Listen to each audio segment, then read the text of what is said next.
Today we will take you through the small but great country of Singapore. Singapore has an intriguing history as it started as a tiny peninsula and has boomed into a trading powerhouse. We chose this country as it not only has a significant influence on trading, but also because it is a country that uses innovation, creation, and its location to compensate for its disadvantageous size. So where is Singapore located? It's right here. To know more about Singapore, let's start off with a little bit of history. So Singapore was founded in 1819 by none other than Sir Thomas Stamford Raffles, where he established Singapore as a trading station. Soon, the island's policy of free trade attracted merchants from all over Asia and from as far away as the Middle East and the US. The location of Singapore's port has always given an advantage to this small country. It is located on a trade route between Asia and Europe. Singapore fell under the Japanese invasion during World War II in 1942. However, 3 years later, it fell back under British colonial rule. Shortly thereafter, a rise in nationalism led to its breakaway from colonial rule in the Federation of Malaysia. However, due to Singapore's pro-multicultural policies, Malaysia expelled Singapore from the Federation in 1965. Singapore then became a very small independent territory without an abundant resource and a poor standard of living. Singapore has provided subsidies for education, which have increased the amount of skilled laborers and ultimately has created a strong economy rich in human capital rather than simply natural resources. Now let's talk about macroeconomy in Singapore. Resulting from this abundance of human capital, Singapore's major economic sectors are that of electronics manufacturing, financial services, more specifically wealth management, and chemical development and manufacturing. Of the $16 billion in fixed asset investments in 2012, electronics accounted for almost 38.8% of the total investments. Employment for the industry stands at 80,000, which is 19% of total manufacturing jobs. Singapore's GDP has boomed roughly from 30 billion in 1990 all the way to 275 billion in 2012. Furthermore, in 2012, Singapore's GDP per capita was $34,000, which marks over a 100% increase from being $16,000 in 1965. From 2000 to 2012, Singapore's unemployment rate has fluctuated between 1.8 and 2%. Let's now talk about the very heart of Singapore, its trade and foreign direct investment. Singapore is known for being a trading powerhouse with its prime location, making it one of the busiest ports in the world, which establishes its reputation as the Switzerland of Asia. The centrality of its location allows for the country to act as a primary passageway for its neighboring countries' exports as well as imports. So what products does Singapore export?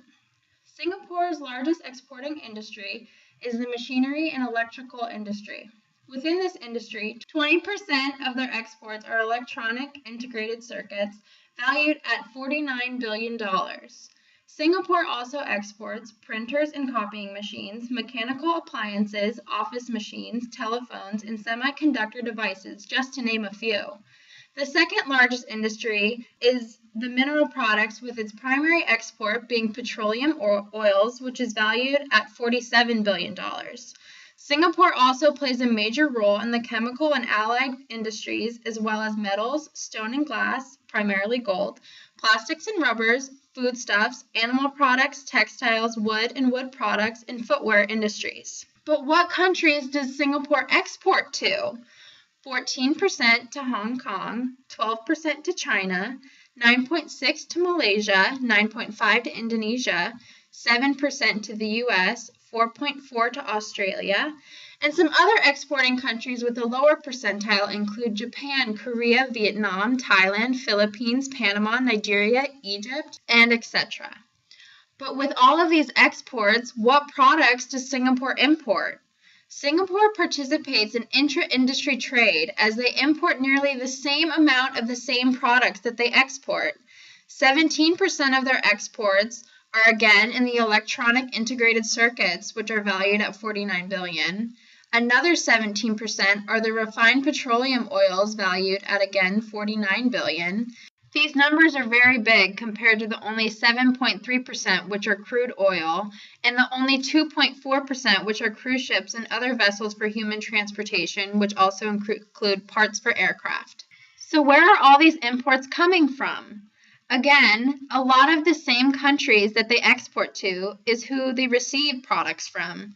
13% is from China, 13% from Malaysia, 11% from the US, 9.1% from Japan, and then there are much smaller numbers from other neighboring countries.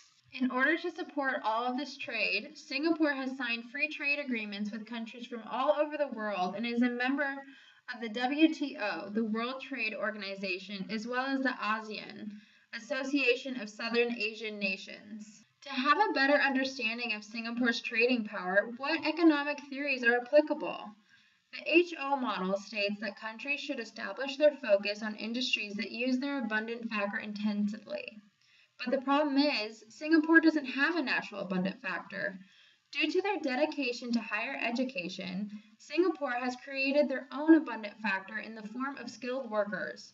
This factor is especially useful as it leads to a higher level of efficiency and productivity. It is clear that Singapore's primary trading occurs in the electronic industry. They utilize what the new trade theory explains as intra-industry trade, by which they both import and export from the same industry. However, Singapore uses this model to their advantage by importing low-quality electronic products, and then by using their high-skilled labor, they transform it into a high-end product, which establishes differentiation of their quality product from many other electronics.